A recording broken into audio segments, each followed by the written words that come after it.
రాష్ట్ర ప్రభుత్వం చాలా ప్రతిష్టాత్మకంగా తీసుకున్న 72వ మిస్ వరల్డ్ పోటీల గురించి మనతో మాట్లాడడానికి కార్పొరేటర్ సామల హేమ గారు ఉన్నారు. మేడం, ఏంటి అభ్యంతరం? మీకు ప్రభుత్వం చేస్తుంటే మీకున్న అభ్యంతరం ఏంటి అసలు?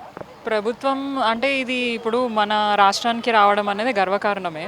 మేము కూడా దాన్ని తప్పు పట్టట్లేదు. మేము దాన్ని ఎత్తి చూపేయడానికి రీజన్ ఏంటంటే తెలంగాణ ముఖ్యమంత్రి గారు ఏదైతే చెప్పిండ్రో, అంటే రాష్ట్రంలో కొన్ని అప్పులు ఉన్నాయి, మేము చాలా మటుకు ఉద్యోగాలు చేసుకున్న వాళ్ళకే శాలరీ ఇవ్వలేని పరిస్థితిలో ఉన్నాము అని చెప్పి వారు చెప్పడం జరుగుతుంది. ఆయననే స్వయంగా ఒప్పుకున్నారు కూడా. సో అట్లా ఒప్పుకొని వీరు ఈ ప్రోగ్రామ్స్ పెట్టడం అనేది ఎంతవరకు కరెక్ట్ అనేది ప్రతి ఒక్కరి క్వశ్చన్. అల్టిమేట్గా రాష్ట్రంలో అభివృద్ధికి కానివ్వండి, సంక్షేమ పథకాలకు కానివ్వండి, ఉద్యోగాలు అనే పనిచేసుకునే వారికి శాలరీస్ ఇవ్వడానికి కానివ్వండి, డబ్బులు లేవని చెప్పడం వాళ్ళే జరుగుతున్నారు. వాళ్ళు చెప్తూ వాళ్ళు ఇట్లాంటి కాంపిటీషన్స్ పెట్టడము, ప్లస్ దానివల్ల ఎవరికి లాభం అవుతుంది? గతంలో కేటీఆర్ గారు ఈ ఫామ్లో రేసి పెడితేనే దానిలో అక్రమం జరిగింది, వాళ్ళు డబ్బులు తిన్నారు అని అన్నారు. అది క్లియర్గా అసలు ఎంత ఖర్చు పెట్టాము, ఎంత మనకి లాభం అయింది అన్నది క్లియర్గా మేము ఎక్స్ప్లెయిన్ చేయడం జరిగింది. కానీ దీనికి ఎటువంటి క్లియర్ ఇన్ఫర్మేషన్ లేదు. 200 కోట్లు అంటున్నారు, అంటే దానికంటే మించి కూడా వీళ్ళు స్పెండ్ చేయడానికి అవకాశం ఉంది. అండ్ వాళ్ళు ఎవరిని సంతోషపెట్టడానికి చేస్తున్నారు. ప్రజలైతే సంతోషంగా లేరు ఈ కార్యక్రమంతో. ఇది కాకుండా ప్రజలకు ఇస్తా అన్న హామీలు ఎట్టుపోయినాయి, అవన్నిటి కూడా ప్రజలు ప్రశ్నిస్తున్నారు. ఆ ప్రజల పక్షాన మేము ఈరోజు మాట్లాడడానికి వచ్చాము. అండ్ అల్టిమేట్గా ప్రజలకు సేమ్ మీరు గతంలో కార్ రేసింగ్ పెట్టినప్పుడు కూడా ఇట్లనే అడిగారు, ఎవరి కోసం కార్ రేసింగ్ పెడుతున్నారు అని చెప్పేసి. చాలామంది సెక్రటరీ చుట్టూ ట్రాఫిక్ కూడా చాలా ఇబ్బంది అయింది. చాలా ప్రజలు కూడా ఎవరిని ఇబ్బంది పెట్టి ఇంత ట్రాఫిక్ ఆపి ఇంత కార్ రేసింగ్ ఇదేం పెద్ద వేరే స్టేటా లేకపోతే వేరే పెట్టుకోవాల్సింది ఇక్కడ ఎందుకు పెట్టుకోవాల్సి అని చెప్పేసి కూడా అన్నారు. మరి అప్పుడు లేని అభ్యంతరాలు ఇప్పుడు ఎందుకు వస్తున్నాయి మీకు? అప్పుడేమో అంటే మేము కూడా ఏం చెప్పాలి, మాకు డబ్బులు లేవు, మేము ప్రజలకు సంక్షేమం ఆపేస్తాము, ఉద్యోగాలు చేసుకునే వాళ్ళకి శాలరీస్ ఇవ్వలేని పరిస్థితుల్లో ఉన్నాను మేము ఎక్కడ చెప్పలేదు. కానీ ఇప్పుడున్న ప్రభుత్వం అవి చెప్తున్నారు అండ్ ఇస్తా అన్న హామీలో ఇప్పుడు దాకా నెరవేర్చలేదు. కాబట్టి ప్రజలు అభ్యంతరం జరుగుతున్నారు. అప్పుడు ఏంటి, కేవలం ట్రాఫిక్ ఇబ్బంది వల్లనే ప్రజలు దాన్ని ప్రశ్నించండి, ఎందుకంటే కొద్దిగా డిలే అవుతుంది, అదొక్కటే ఇబ్బంది ఉండే. కానీ ఎవరు కూడా దాని గురించి ప్రశ్నించలేదు. సో ఇప్పుడు పరిస్థితి వేరే ఉంది, అప్పుడు పరిస్థితి వేరే ఉండే. అండ్ దానివల్ల ఎంత లాభం అయింది మొత్తం రాష్ట్రానికి అనేది కేటీఆర్ గారు క్లియర్గా చెప్పినారు.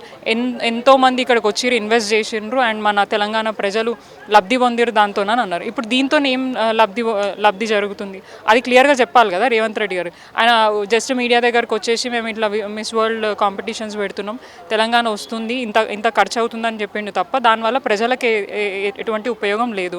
అండ్ మోర్ ఓవర్ ఆడవాళ్ళని కోటీశ్వరం చేస్తా అన్నాడు. ఇప్పుడు దాకా ఒక ఆడబిడ్డకి తులం బంగారం ఇవ్వలేదు, 2500 ఇవ్వలేదు, అండ్ వాళ్ళకి ఇస్తా అన్న స్కూటీలు ఇవ్వలేదు. అట్లాంటివి ఎన్నో హామీలు ఎలక్షన్ మేనిఫెస్టోలో చెప్పి ఏడాది పైన అంటే ఆల్మోస్ట్ 16-17 months అవుతుంది, ఇప్పుడు దాకా ఎటువంటి వెల్ఫేర్ స్కీమ్స్ కానీ డెవలప్మెంట్ అభివృద్ధి కార్యక్రమాలు కూడా చేయలేదు. అంటే అప్పులైనవి తెలంగాణలో, ఖాళీ కుండలే ఉంది తెలంగాణలో అని చెప్పేసి అని. మరి ఖాళీ కుండలు ఉన్న దగ్గర ఇన్నిగానో డబ్బులు ఎక్కడి నుంచి వచ్చినాయి వాళ్ళకి ఈ కాంపిటీషన్స్ పెట్టడానికి?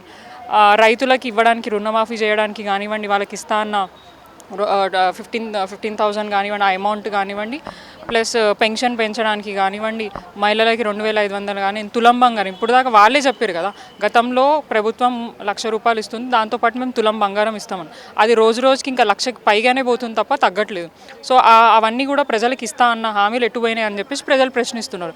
దీంతో ప్రజలకు ఎక్కడ కూడా కడుపు నిండదు. గతంలో కడుపు నిండే ప్రయత్నం మేము చేసినాం. కేటీఆర్ గారు చాలామందిని ఇక్కడ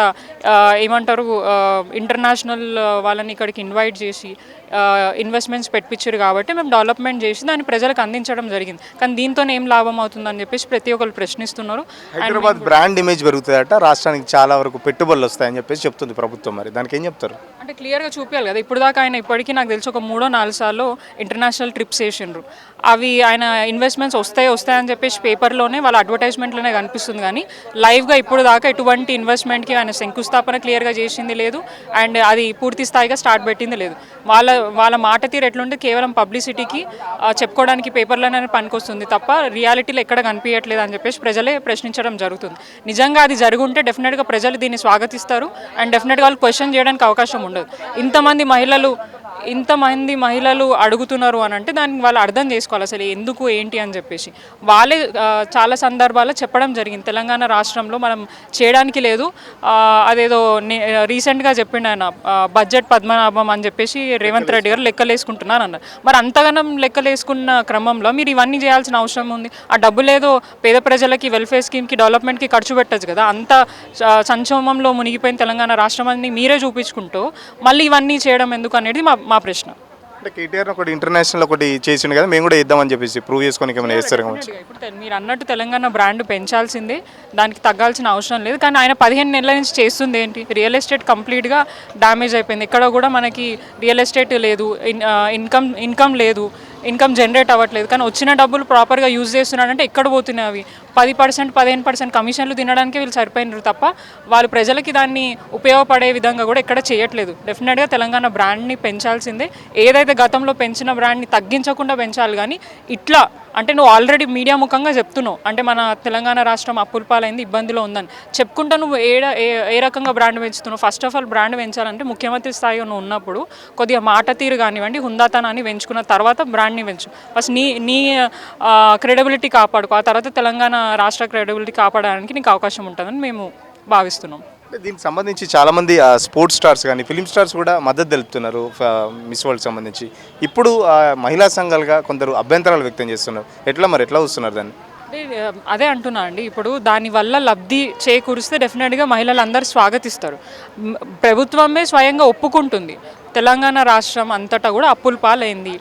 సో ఆ అప్పులు ఎట్లా తీర్చాలో అర్థం కాకనే తలలు పట్టుకుంటున్నామని రేవంత్ రెడ్డి గారు చెప్తున్నారు. ఆ చెప్ప క్రమంలో వాళ్ళు ఇలాంటివి చేసి మీరు చేసిన అప్పులకే మిత్తులు కట్టడానికే సరిపోతుందంట. మరి ఏం చెప్తారు మరి దాన్ని కూడా? మేము అదే వాళ్ళు విమర్శించింది ఏంది, 10 ఏళ్లలో 100 కోట్ల అప్పు చేసినాం అన్నారు. మరి ఏడాదిలోనే వాళ్ళు 1.5 కోట్ల అప్పు చేసారు కదా. మరి అభివృద్ధి ఏం చేశారు? ఏడ ఫ్లైఓవర్లు కట్టిరు, ఏడ కలెక్టర్ ఆఫీసులు కట్టిరు, ఏడ మెడికల్ కాలేజ్లు కట్టినారు, ఏడ రోడ్లు వేసినారు, ఎక్కడ వెల్ఫేర్ స్కీమ్స్ ఇంప్లిమెంట్. మేము అప్పు చేసినా, రెవెన్యూని జనరేట్ చేసినాం, దాన్ని ప్రజలకు అందించినాం. కానీ ఇక్కడ 15 నెలల నుంచి వాళ్ళు చేసింది ఏం లేదు. ఆ వచ్చిన డబ్బులంతా కూడా వాళ్ళు ఇంటికి తీసుకుపోతున్నారు తప్ప ప్రజలకి మాత్రం వాళ్ళు అందించట్లేదు. అందుకే ప్రతి ఒక్కరు ప్రశ్నించేదే, ఏదైనా అభివృద్ధి ఇప్పుడు ఏది చేద్దాము రేవంత్ రెడ్డి గారు అనుకున్నా కూడా అది రివర్స్ అవుతుంది. అది మంచి చేయాలని నాకు ఆలోచన ఉన్నా, అది చేసే విధానం అనేది సక్సెస్ కాదండి, నాకు అర్థం కాదు. డెఫినెట్గా ఇప్పుడు అన్ని వర్గాల వాళ్ళు దాన్ని స్వాగతిస్తే డెఫినెట్గా సక్సెస్ అవుతుంది. గతంలో ఈ రేసింగ్ దాని గురించి కూడా వాళ్ళు ఏదైతే అవినీతి ఆరోపణలను వారు కేటీఆర్ గారు మీరు వేసారో ఇప్పుడు దాకా దాన్ని ప్రూవ్ చేయలేకపోయినారు. అండ్ నిరంతరం ప్రతిసారి కేటీఆర్ గారిని పాయింట్అవుట్ చేస్తూ జైలుకి పోతాడు, సిబిఐ ఎంక్వైరీ అవుతుంది, ఆ ఎంక్వైరీ అవుతుంది, ఈడీ వస్తుంది, అన్ని రకరకాల వాళ్ళు విమర్శలు చేయడం జరిగింది. బాంబులు వెళ్తే, అది వెళ్తే, ఇది వెళ్తే అని చెప్పడం జరిగింది. కానీ ఎక్కడ కూడా ఆ బాంబులు వెళ్ళలేదు, ఉల్టా వాళ్ళకే పడింది. అండ్ వీళ్ళు చేసే ప్రతి ఒక్క కార్యక్రమం కూడా అండ్ స్వయంగా వాళ్ళే ఒప్పుకుంటున్నారు, వాళ్ళ దగ్గర ఉన్న ఐఏఎస్ ఆఫీసర్లు పని చేయట్లేదు పూర్తి స్థాయిగా, ఓన్లీ ఏసీల రూమ్లలో కూర్చుంటున్నారు, పైసలకే ఉన్నారు అని చెప్పేసి వారే ఒప్పుకోవడం జరిగింది. సో ఆయన అడ్మినిస్ట్రేషన్ ఫెయిల్యూర్ అనేది ఆయననే స్వయంగా ఒప్పుకుంటున్నారు. సో దాంతోనే తెలుస్తుంది వారు ఏ కార్యక్రమం చేపట్టినా కూడా సక్సెస్ కాదు, డెఫినెట్గా ఇది కూడా సక్సెస్ కాదని. అంటే అల్టిమేట్గా మా ఉద్దేశం ఏంటంటే నువ్వు చెయ్యి, కానీ ప్రజలకు ఇస్తా అన్న హామీలు నెరవేర్చిన తర్వాత ఇవన్నీ కార్యక్రమాలు చేస్తే ఎవరైనా స్వాగతిస్తారని మా ఉద్దేశం.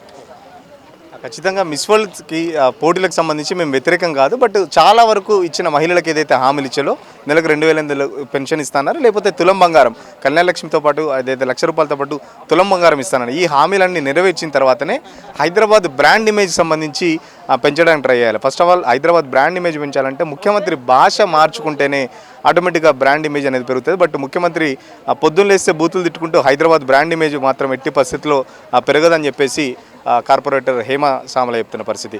ఇది కూడా సక్సెస్ కాదనే తను కూడా చెప్పిన పరిస్థితి. ఎందుకంటే ప్రభుత్వం ఏ కార్యక్రమం తీసుకున్నా ఈ 15 నెలల నుంచి అన్ని ఫెయిల్ అవ్వకుంటే వస్తున్నాయి కాబట్టి ఇది కూడా పెద్ద ఎత్తున ఫెయిల్ అవుతుందని చెప్పేసి తను ముందే ఎక్స్పెక్ట్ చేస్తున్న పరిస్థితి. వీడియో జర్నలిస్ట్ శ్రవంతో, సురేష్ పల్లవి టీవీ, హైదరాబాద్.